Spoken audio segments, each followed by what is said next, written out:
Hello दोस्तों, आज हम करेंगे प्रैक्टिकल नंबर 2 जो डीजल मैकेनिक का है, जो आपके आईटीआई में पढ़ाया जाता है। पहला प्रैक्टिकल का नाम है ऑटोमोबाइल सेक्शन में लगे मशीनों उपकरणों की पहचान करना। ऑटोमोबाइल सेक्शन में लगे मशीनों उपकरणों की पहचान करना।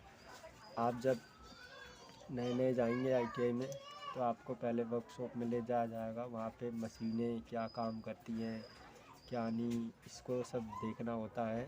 और आपके टीचर ये ले जाएंगे आपको वर्कशॉप में, जो आईटीआई में ही होता है। चलिए तो हम शुरू करते हैं। आज का हमारा प्रैक्टिकल नंबर 2 है ऑटोमोबाइल सेक्शन में लगे मशीनों उपकरणों की पहचान करना। तो आपके सबसे पहले उद्देश्य लिखना होता है। आपको सबसे पहले प्रैक्टिकल कोई भी करने से पहले तीन चीज़ें याद रखनी पड़ेगी।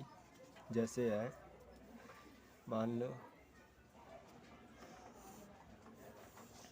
सबसे पहले आपको उद्देश्य लिखना होगा, उद्देश्य, फिर आपको उसकी आवश्यकताएं,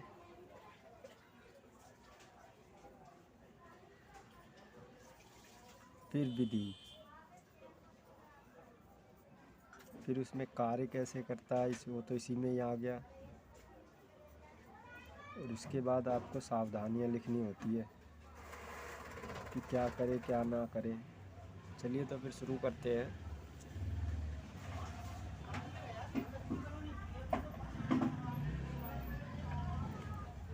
सबसे पहले उस दो ऑटोमोबाइल सेक्शन में लगे मशीनों उपकरणों की पहचान करना। ऑटोमोबाइल सेक्शन में लगे उपकरणों मशीनों की पहचान करना।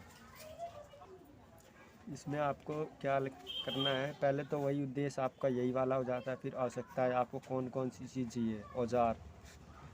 ऐसे प्रत्याशी हो, बच्चों के लिए टूल किट। टूल किट क्या होता है, जिसमें बहुत सारे सामान होते हैं, औजार, जैसे रिंच, हथौड़ा, हैमर, कुछ भी हो वो सब टूल किट में ही आ जाता है। उपकरण, इक्विपमेंट, उपकरण वो होता है जो हमें ज़रूरत पड़ती है जिस चीज़ की, जैसे air compressor, chip crane, drilling machine, spark plug tester, wheel balancer इत्यादि। और भी अगर कुछ चाहिए होता है तो और भी ले सकते हैं आप। और सामग्री मटेरियल आपको क्या क्या चाहिए, जैसे कुछ वेस्ट गंदा कपड़ा रहता है वो सब साफ़ करना है, धूल वूल, तो उसके लिए कॉटन वेस्ट आवश्यकता है। ये दोस्तों उसी की तरह ही होता है, जैसे ख़राब कपड़ा ही समझ लो कि उसको पोंछने के लिए। अब आ जाते हैं विधि पे। विधि मतलब आपको ये करना कैसे है। तो विधि के लिए पहला है, मतलब आप बच्चों को वर्कशॉप में ले जाएं। बच्चों को वर्कशॉप में ले जाएं दोस्तों, जहां आपकी वर्कशॉप में होगी वहाँ आपको टीचर आपको ले जाएंगे। उन्हें बड़ी वर्कशॉप मशीनरी जैसे कंप्रेसर, ड्रिलिंग मशीन आदि का परिचय दें। और आपको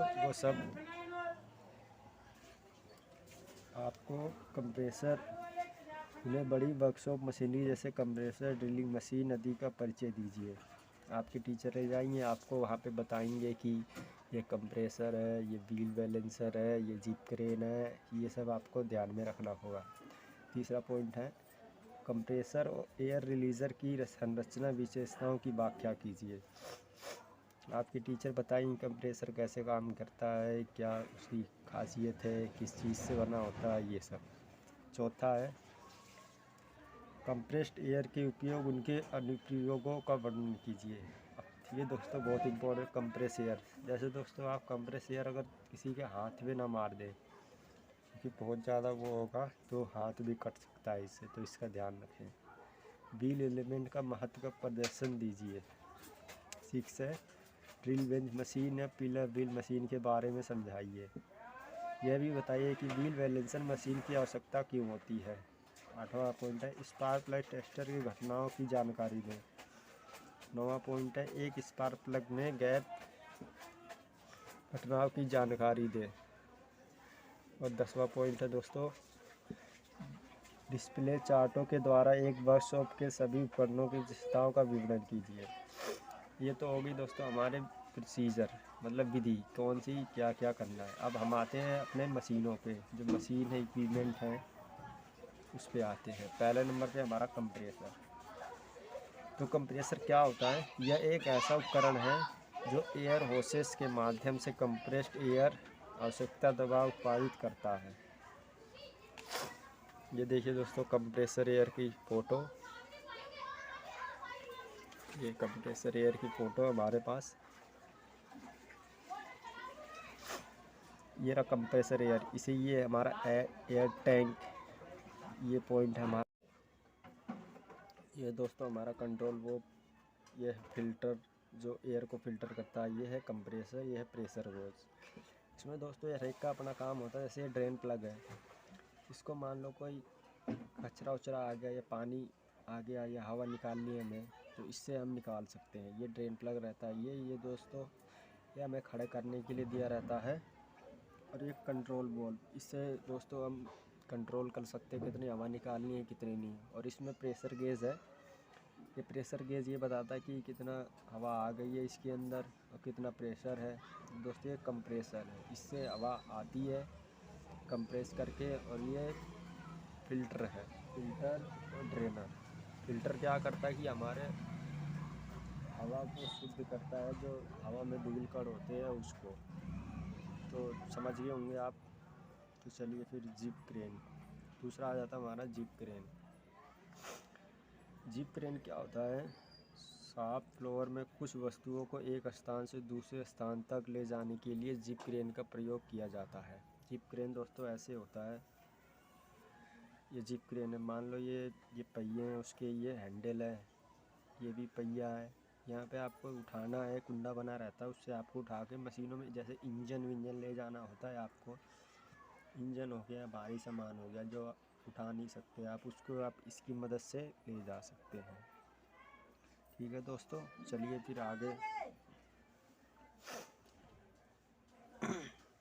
तीसरा हमारा bench drill machine. Bench drill machine, यह मशीन 12 mm तक के व्यास वाले छिद्रों को करने का सामर्थ्य रखती है। मतलब कि दोस्तों ये 12.5 mm तक को छेद कर सकती है ड्रिल मशीन।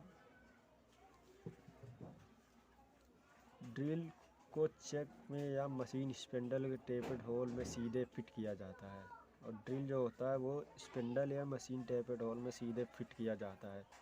समान ड्रिल के लिए वर्क सरफेस को सीधा हॉरिजॉन्टल रखा जाता है। जहाँ छिद्रों के कड़ों के हिसाब से करना हो तो मेज़ को तिरछा कर दीजिए। ऐसे दोस्तों आपको मान लो अगर ऐसे करना है, इसमें तो आपको बिल्कुल देखो सीधा होगा, लेकिन आपको टेढ़ा करना तो ऐसे वो पट्टी से टेढ़ा करके फिर ड्रिल होगा तो ये एंगल पे हो जाएगा। ठीक है दोस्तों, ये है बेंच ड्रिल मशीन। थोड़ा जूम कर देते हैं।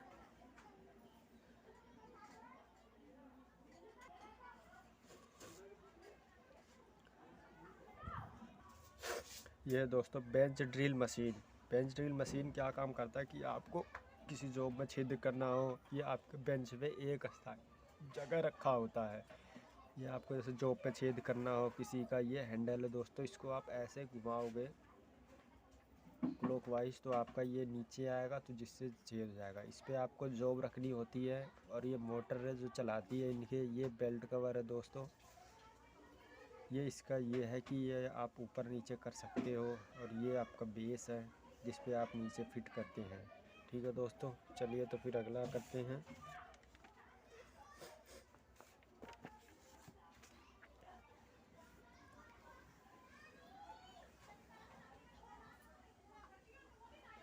अगला हमारा व्हील बैलेंसर। व्हील यह असंतुलित पर कार्य करते हैं। इसके लिए उतना ही संतुलित भार रिम पर एक उपयोग फिक्स की जाता है। दोस्तों आपने व्हील बैलेंसर देखे होंगे कि आपका रिम टेढ़ा हो गया या टायर टेढ़ा हो गया या कोई और चीज़ टेढ़ी हो गई जो गोल हो, उसको आप व्हील बैलेंसर की मदद से कर सकते हैं। वैसे आपकी तो पता नहीं चलेगा कि धचके मारेगी गाड़ी। मान लो अगर एक तरफ से टेढ़ी हो गई तो धचके मारेगी, तो आपको इससे सुविधा हो सकती है, एक्सीडेंट भी हो सकता है। इसीलिए दोस्तों व्हील बैलेंसर का उपयोग करते हैं। इसके लिए हमें व्हील बैलेंसर की आपको दुकान पे जाना पड़ेगा या खुद भी कर सकते हैं। वो व्हील बैलेंसर कर देते हैं, उसमें एक पहिया होता है, उस पर रखते हैं वो लोग, और इसको सीधा कर देते हैं। ठीक है दोस्तों, चलिए तो फिर चलते हैं। Thank you.